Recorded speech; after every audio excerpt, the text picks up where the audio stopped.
ನಮಸ್ಕಾರ ಕರುನಾಡು. ಎಲ್ಲರೂ ಹೇಗಿದ್ದೀರಾ? ನಾವಂತೂ ಬೊಂಬಾಟಾಗಿದ್ದೀವಿ. ನೀವು ಎಲ್ಲರೂ ಚೆನ್ನಾಗಿದ್ದೀರಾ ಅಂತ ಅಂದ್ಕೊಂಡು ಇವತ್ತಿನ 3 ಮಿನಿಟ್ಸ್ ಮಾಹಿತಿ ನಲಂದಾ ಯೂನಿವರ್ಸಿಟಿಯ ಡಿಸ್ಟ್ರಕ್ಷನ್ ಬಗ್ಗೆ. ನಲಂದಾ ಯೂನಿವರ್ಸಿಟಿಯ ವಿಧ್ವಂಸದ ಬಗ್ಗೆ ತಿಳ್ಕೊಳ್ಳೋಕ್ಕಿಂತ ಮುಂಚೆ ಇದನ್ನ ಯಾರು ಸ್ಥಾಪಿಸಿದ್ರು ಅಂತ ಮೊದಲು ತಿಳ್ಕೊಳ್ಳೋಣ. ನಲಂದಾ ಯೂನಿವರ್ಸಿಟಿನ ಗುಪ್ತರ ದೊರೆ ಆದಂತಹ ಕುಮಾರಗುಪ್ತನು 5ನೇ ಶತಮಾನದಲ್ಲಿ ಸ್ಥಾಪಿಸಿದ. ನಲಂದಾದಲ್ಲಿ ಖಗೋಳಶಾಸ್ತ್ರ, ಗಣಿತ ಮತ್ತು ಆಯುರ್ವೇದದಲ್ಲಿನ ಸಾಧನೆ ಬಹಳ ಎತ್ತರವಾಗಿತ್ತು.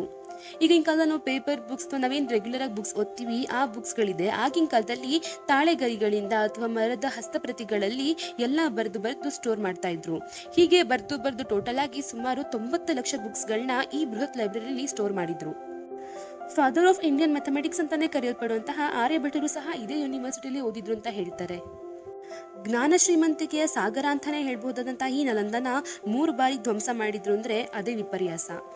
ಇಲ್ಲಿದ್ದಂತಹ ಜ್ಞಾನ ಸಂಪನ್ಮೂಲತೆಯಿಂದ ಭಾರತಕ್ಕೆ ಲಾಭ ಆಗುತ್ತೆ ಅಂತ ಇದನ್ನ 3 ಬಾರಿ ಆಕ್ರಮಣಕಾರರು ಧ್ವಂಸ ಮಾಡಿದ್ರು. ಪ್ರಪ್ರಥಮವಾಗಿ ಇದನ್ನ ಹನ್ಸ್ ದೊರೆ ಆದಂತಹ ಮಿಹಿರ್ ಕುಳ 5ನೇ ಶತಮಾನದಲ್ಲಿ ಧ್ವಂಸ ಮಾಡಿದ. ಆದ್ರೆ ಮತ್ತೆ ಅದನ್ನ ಪುನರಾರಂಭಿಸಿದ್ರು. 8ನೇ ಶತಮಾನದಲ್ಲಿ ಬೆಂಗಾಲಿನ ಗೌಡ ರಾಜ ಸಿವಿಯರ್ ಆಗಿ ಡ್ಯಾಮೇಜ್ ಮಾಡ್ದ. ಬಟ್ ಅಗೇನ್ ಇದನ್ನ ರೀಎಸ್ಟಾಬ್ಲಿಷ್ ಮಾಡಿದ್ರು. ಬಟ್ ಇದನ್ನ ತುಂಬಾನೇ ಭಯಂಕರವಾಗಿ ಧ್ವಂಸ ಆಗಿದ್ದು 12ನೇ ಶತಮಾನದಲ್ಲಿ ಟರ್ಕಿಶ್ ಆಕ್ರಮಣಕಾರಿಯಾಗಿದ್ದಂತಹ ಬಕ್ತಿಯಾರ್ ಖಿಲ್ಜಿಯಿಂದ. ಆತ ಹಚ್ಚಿದಂಥ ಜ್ವಾಲೆ ಇಡೀ ನಲಂದವನ್ನೇ ಸಂಪೂರ್ಣವಾಗಿ ಸುಟ್ಟು ಭಸ್ಮ ಮಾಡ್ತು. ಅಂಡ್ ಅದ್ರ ಜೊತೆಲೇ ಅಲ್ಲಿದ್ದಂತಹ 90 ಲಕ್ಷ ಬುಕ್ಸ್ಗಳು ಸಹ ಸುಟ್ಟು ಹೋದ್ವು. ಅಂಡ್ ಅಲ್ಲಿದ್ದಂತಹ 90 ಲಕ್ಷ ಬುಕ್ಸ್ಗಳನ್ನ ಸಂಪೂರ್ಣವಾಗಿ ಸುಡೋಕೆ ಖಿಲ್ಜಿಗೆ 3 ತಿಂಗಳು ಬೇಕಾಯಿತು. ಅಷ್ಟಕ್ಕೂ ಆತ ಯೂನಿವರ್ಸಿಟಿನ ಸುಡೋಕೆ ಕಾರಣ ಆದ್ರೂ ಏನಿತ್ತು ಅಂತ ಇದರ ಬಗ್ಗೆ 2 ಊಹಾಪೋಹಗಳಿವೆ.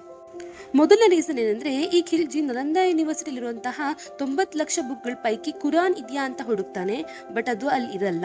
ಸೊ ಇದರಿಂದ ಸಿಟ್ಟು ಬಂದು ಆತ ನಲಂದಾ ಯೂನಿವರ್ಸಿಟಿ ಡೆಸ್ಟ್ರಾಯ್ ಮಾಡ್ದ ಅಂತ ಹೇಳ್ತಾರೆ. 2ನೇ ರೀಸನ್ ಏನಂದ್ರೆ, ಖಿಲ್ಜಿಗೆ ಒಂದು ಗುಣಪಡಿಸೋಕಾಗದಿರುವಂತಹ ಕಾಯಿಲೆ ಇರುತ್ತೆ. ಬಟ್ ಇದನ್ನ ರಾಹುಲ್ ಶ್ರೀ ಭದ್ರಾ ಅನ್ನೋ ನಲಂದಾ ಯೂನಿವರ್ಸಿಟಿಯ ಬುದ್ಧಿಸ್ಟ್ ಮಾಂಕ್ ಗುಣಪಡಿಸ್ತಾರೆ. ತನ್ನ ಸಂಸ್ಥಾನದಲ್ಲಿದ್ದಂತಹ ವೈದ್ಯರಿಂದ ಆಗದೆ ಇದ್ದದನ್ನ ಒಬ್ಬ ಸನ್ಯಾಸಿ ಗುಣಪಡಿಸ್ತಾ ಅಂತ ತುಂಬಾನೇ ಮಂಕಾಗ್ತಾನೆ ಖಿಲ್ಜಿ. ಆ ಸನ್ಯಾಸಿಯ ಜ್ಞಾನದ ಮೂಲ ನಲಂದಾ ಅಂತ ತಿಳಿದು ಅದನ್ನ ನಾಶ ಮಾಡೋಕೆ ಮುಂದಾಗ್ತಾನೆ. ಅಲ್ಲಿದ್ದಂತಹ 90 ಲಕ್ಷ ಬುಕ್ಸ್ಗಳ ಜೊತೆಗೆ 10 ಬುದ್ಧಿಸ್ಟ್ ಟೆಂಪಲ್ಸ್ಗಳನ್ನ ಅಂಡ್ ಸಾವಿರಾರು ಬುದ್ಧಿಸ್ಟ್ ಮಾಂಕ್ಸ್ಗಳನ್ನ ಶಿರಚ್ಛೇದನ ಸಹ ಮಾಡ್ತಾನೆ. ಇಂದಿಗೂ ನಾವು ನಲಂದಾ ಬಗ್ಗೆ ತಿಳ್ಕೊಳ್ತಾ ಇದ್ದೀವಿ ಅಥವಾ ಮಾತಾಡ್ತಿದ್ದೀವಿ ಅಂದ್ರೆ ಅದ್ರ ಫುಲ್ ಕ್ರೆಡಿಟ್ಸ್ ನಮ್ಮ ಫಾರ್ಮರ್ ಪ್ರೆಸಿಡೆಂಟ್ ಆದಂತಹ ಡಾಕ್ಟರ್ APJ ಅಬ್ದುಲ್ ಕಲಾಂ ಸರ್ಗೆ ಹೋಗುತ್ತೆ. ವೇದ, ಪುರಾಣ, ಉಪನಿಷತ್ಗಳ ಒರಿಜಿನಲ್ ಕಾಪಿ ಸಹ ಇಲ್ಲೇ ಇತ್ತು ಅಂತ ಹೇಳ್ತಾರೆ. ಅದೆಲ್ಲ ಸುಟ್ಟು ಹೋದ್ರು ಈಗಲೂ ಅದೆಲ್ಲ ನಮಗೆ ಅವೈಲೇಬಲ್ ಇದೆ ಅಂದ್ರೆ ಅದಕ್ಕೆ ಮೇನ್ ಕಾರಣ ನಮ್ಮ ಪೂರ್ವಜರು. ಅವರು ಆ ಲಕ್ಷಾಂತರ ಶ್ಲೋಕಗಳನ್ನೆಲ್ಲ ಕಲಿತು ಜ್ಞಾಪಕದಲ್ಲಿ ಇಟ್ಕೊಂಡು ಜನರೇಷನ್ಸ್ ಇಂದ ಜನರೇಷನ್ಗೆ ಪಾಸ್ ಮಾಡಿರ್ಲಿಲ್ಲ ಅಂದಿದ್ರೆ ಇದರಿಂದ ಸಿಗ್ತಿರುವಂತಹ ಬೆಳಕಿಂದ ನಾವು ದೂರ ಇದ್ದು ಕತ್ಲಿರ್ತಾ ಇದ್ವಿ. ನಾವು ಈ ವೇದ, ಪುರಾಣ, ಉಪನಿಷತ್ಗಳ ಜೊತೆಗೆ 90 ಲಕ್ಷ ಪುಸ್ತಕಗಳನ್ನ ಸಹ ನಾವು ಕಳ್ಕೊಂಡಿದ್ದೀವಿ. ಆ 90 ಲಕ್ಷ ಬುಕ್ಸ್ಗಳು ನಮ್ಮ ಬಳಿ ಇದ್ದಿದ್ರೆ ನಮ್ಮ ಭಾರತ ಎಷ್ಟು ಉನ್ನತವಾಗಿರ್ತಿತ್ತು ಅಂತ ನೀವೇ ಜಸ್ಟ್ ಇಮ್ಯಾಜಿನ್ ಮಾಡ್ಕೊಳ್ಳಿ. ಸತ್ಯ ಹೇಳಬೇಕು ಅಂದ್ರೆ ನಾವೇನು ಕಳ್ಕೊಂಡ್ವಿ ಅಂತ ಇಮ್ಯಾಜಿನ್ ಸಹ ಮಾಡೋಕ್ಕಾಗಲ್ಲ. ಯಾಕಂದ್ರೆ ನಾವೇನು ಕಳ್ಕೊಂಡ್ವಿ ಅನ್ನೋ ಅಂದಾಜ್ ಸಹ ನಮಗಿಲ್ಲ.